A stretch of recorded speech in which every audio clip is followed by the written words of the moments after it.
అనిర్వేష్ movie రివ్యూలోకి వెళ్ళే ముందు అది చిన్న రిక్వెస్ట్, వీడియో ఇస్తే లైక్ చేయండి. Please try to subscribe. ఇంకా లేట్ చేయకుండా రివ్యూలోకి అయితే వెళ్ళిపోదాం. ఇంక ఈ వైఫ్ ఆఫ్ అనిర్వేష్ మూవీ ఆహాలో అవైలబుల్గా ఉంది.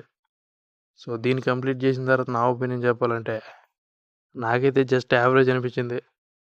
బట్ కొన్ని సీన్ల కోసం ఒకసారి చూడొచ్చు. సో ఖాళీగా ఉంటే మూవీని ఒకసారి చూసే విధంగానే ఉంది.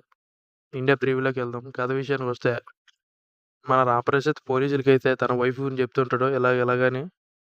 సో తర్వాత ఏం జరిగింది, ఎలాగా ఆ ఫ్లాష్ బ్యాక్ ఏంటి, అసలు ఏం జరిగింది, రాంప్రసాద్ ఏం చేశాడు అనేదే కదా.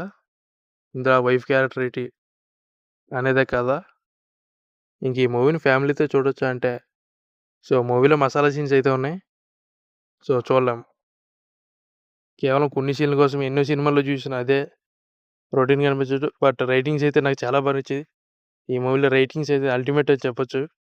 ప్రజెంటేషన్ బోరింగ్గా ఉన్న, రొటీన్గా ఉన్న, రైటింగ్ అయితే చాలా బాగున్నాయి. మెయిన్ రాంప్రసాద్ వాయిస్ అయితే హైలైట్ అవుతుంది ఈ మూవీలో. సో మూవీలో పెద్దగా చెప్పాలనుకున్నా కూడా పెద్దగా ఏమీ లేదు మూవీలో అయితే. ఎన్నో సినిమాల్లో చూసేసాం మనం ఆల్రెడీ ఇలాంటి స్టోరీని.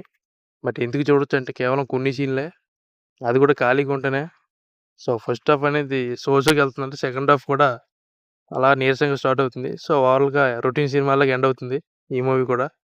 బట్ ఏమైనా చెప్పాలన్నా కూడా సో మూవీలో పెద్దగా చెప్పుకోవడానికి ఏమీ లేదు. అదే వైఫ్ అండ్ హస్బెండ్ మధ్యలో ఏం జరిగింది అనేదే మూవీలో చూస్తూ ఉంటాం. సో ఓవరాల్గా రివ్యూ అయితే పెద్దగా చెప్పుకోవడానికి ఏం లేదు. దీనికి మన రేటింగ్ వచ్చి 1.75. సో ఖాళీగా ఉంటుంది చూడండి, లేదంటే స్కిప్ చేసేయండి.